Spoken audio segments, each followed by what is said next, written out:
Kwa manake ni kama mama huyu ni ana pepo hivi, kwa sababu anamdai udada pesa ya kutosha, lakini dada mtu kalipa miezi 2 na mama akairizika. Pak Slamet. Ni Aslam hapo.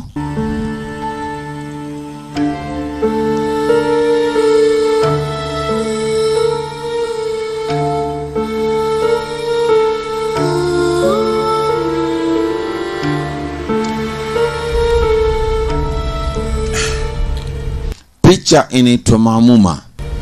Kita bakal nggak ketemu ya, Rin? Anasema nakupeleka sehemu ambayo tulimisiana kwenda. Hubungi Bapak dan Bu Kinanti kalau saya pindah alamat. Hata mimi pia nilikuwa nataka nijue hiyo new address ni ipi ambayo unanihamisha. Kamu masih mengurus?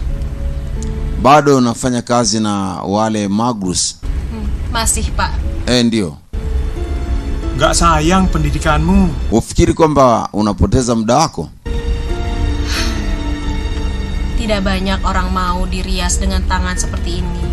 Mama anasema pia sina nafasi nyingi za kufanya kazi na watu, kama labda una jambo. Layak dilayani kan, Pak? Saya niliamua ni kwamba sina majuto nilivyofanya nao kazi. Kadang-kadang. Wakati mwingine. Bu Kinanti gimana kabarnya, Pak? Vipi Mr. Kinati huko, anaendeleaje? Maana condition yake ilikuwa ni mbaya sana. Temu sama kamu, Rin. Amekumisi sana Miss Kinati. Kwa kuna huyo Miss Kinati kamisi huyu. Lakini pia dada huyu pia anaonekana kwamba hajakuwepo na muda mrefu sana na kuja huku nyumbani na kina Miss Kinati. Tunasonga mbele. Apa yang dia alami di Anasema sijajua maisha magumu ambayo niliwahi kuishi na kumtengenezea mtu. Ia menjadi sosok yang dingin. Nurul dan Nisa tidak diperbolehkan pulang. Lakini pia nimejaribu kujiuliza mara nyingi sana kwamba nimekosa wapi kwenye upande wa kufikiriwa ubaya. Dan tidak pandang bulu. Beda jauh dengan suasana kekeluargaan. Na mwanamke huyo ambaye mimi nilikuwa nataka kuwa naye karibu, ni kama kuna jambo hivi lilimuingia ndani yake. Nisa. Ada rasa. Yatim asal Blitar. Wanasema alizaliwa kwenye Blitar, yani orphan, sehemu 7 bulan dia di asrama. Yatima. Dia sering kesurupan. Alianza kusoma akiwa na miezi 7 tu kwenye hiyo eneo. Slamet nggak ada. Jadi Nurul kamu yang antar. Nurul, dia yang paling keras, tapi hatinya baik.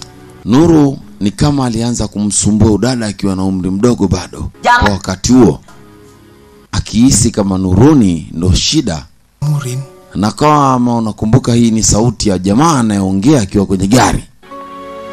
Oh iya. Ningsih kemana ya, Pak? Anasema kwani Nigishi ana shida gani?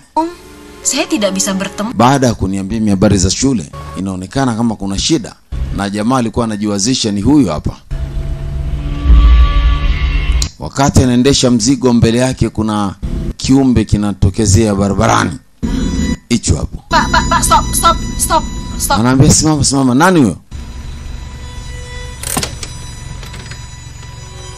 Mama akateremka akihisi kuna jambo hapa mbele.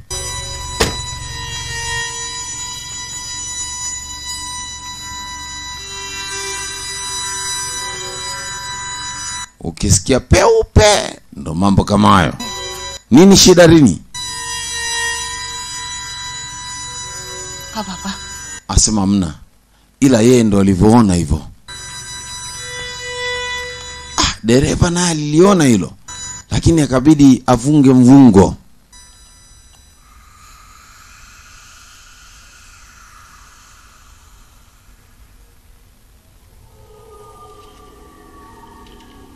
Sasa tunarudi nyumbani huku. Watu wamechili na tomato umetulia. Bibi yule, bibi mkubwa ambaye hawezi kuongea kwenye mazingira ya kawaida, na yeye ni kama anasikia kuna akabidi asogee angalie shida ni nini sasa baba. Tena kweupe anasikia kiti. Sasa Anasogea bibi huyo.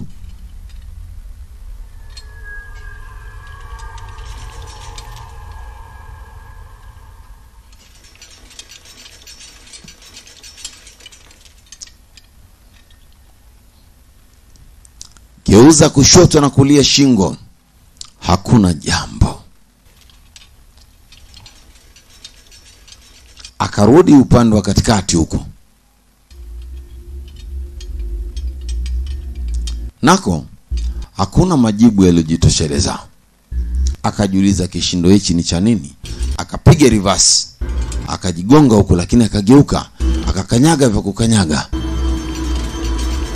Akaona bora atoki kwa huko, labda ingemsaidia zaidi. Fika mlangoni, anashangaa mlango unafunguka wenyewe, kwamba njonje. Wasiwasi ulimuingia, alafu nje kuna maua mazuri. Anambia, samahani mama. Shida nini? Anaingia binti ambaye anahusika na mambo haya ya hapa ndani, mambo ya misosi na nini. Subiri kidogo. Mama mkubwa ni kama amepagawa hivi. Anashindwa kuelewa kwamba kuna shida gani, tatizo gani. Anamwambia, nashindwa kuelewa. Nikiswali nasikia sauti lakini sioni mtu. Binti anajaribu kuangaza labda kuna jambo, lakini anagundua hakuna kitu.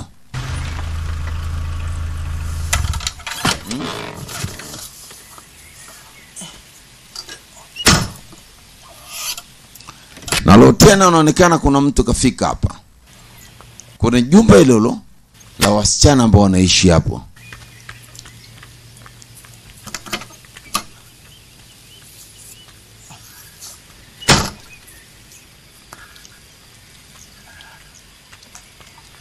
Mzigo